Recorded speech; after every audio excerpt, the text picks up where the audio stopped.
Communist கட்சியில் மிகப்பெரிய தலைவர்களில் ஒருத்தராக இருந்தவர் PM சுப்பிரமணியம். அவருடைய தலைமையில் பொள்ளாச்சியில் ஒரு பொதுக்கூட்டம் நடக்குது.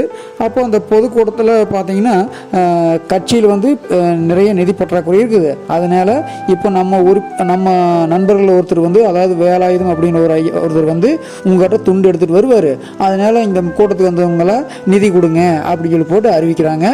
அப்போ அந்த கூட்டத்துக்கு தலைமை தாங்கினவர் PM சுப்பிரமணியம். அப்போ அந்த வேலாயுதம் அப்படிங்கிறவர் அந்த துண்டு எடுத்துகிட்டு போய் நிதி வாங்கலான்னு போகிறதுக்கு முன்னாடி அவருக்கு ஒரு துண்டு தேவைப்படுது. அப்போ அந்த PM சுப்பிரமணியம் ஐயா இருக்கிறார் இல்லையா, அவர்கிட்ட அந்த துண்டு போட்டுக்காரவர் அவர்கிட்ட ஐயா கொடுங்க துண்டு, நான் போய் பணம் கட்சிக்கான நிதி வாங்கிட்டு வரங்காட்டி எல்லாம் தர முடியாது அப்படின்னு சொல்லிடுறாரு. அவங்க எவ்வளவோ கேட்குறாங்க, அவருக்கு கண்டிப்பாக துண்டை தர மறுத்துட்டார்.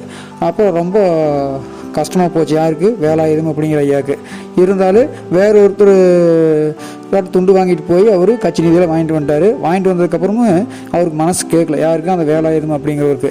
இவ்வளவு பொது உடம்பு பேசுகிறீங்க, கம்யூனிஸ்ட் கட்சிவாதி ஆக்குறீங்க, நீங்கள் ஒரு துண்டு கூட தர மாட்டேறீங்களே அப்படின்னு சொல்லி போட்டு ரொம்ப வருத்தத்தோடு கேட்குறாரு. ஏன் இவ்வளோ கஞ்சத்தனம் உங்களுக்கு அப்படின்னு சொல்லி போட்டு யார் வேலாயுதம் கேட்குறாரு. அப்போ அதை கேட்ட PM சுப்பிரமணிய ஐயா என்ன பண்ணுறாருன்னா, அப்போ தான் அந்த எல்லாம் முடிஞ்சதுக்கப்புறம் அவருடைய துண்டு தர்றாரு.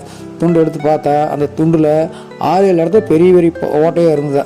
அப்போ தான் வேலாயுதம் அப்படிங்கிறவருக்கு புரிஞ்சுதா, இப்பேற்பட்ட ஒரு தலைவர் இப்படிப்பட்ட ஒரு துண்டு ஓட்டு தருவார் அப்படின்னு சொல்லி போட்டு அவருடைய எளிமையை நினச்சி மனசு ரொம்ப நெகிழ்ந்து போனாராம். இந்த சம்பவம் மூலிமா நம்ம தெரிஞ்சுக்க வேண்டிய விஷயம் என்னென்னா, எப்போவுமே எளிமையாக இருப்பது மனிதர்கள் தான் வலிமையானவர்களாக மாறுவாங்க அப்படிங்கிறத நல்லா தெரிஞ்சுக்கணும். கதை கேட்ட உள்ளங்களுக்கு மிக்க நன்றி.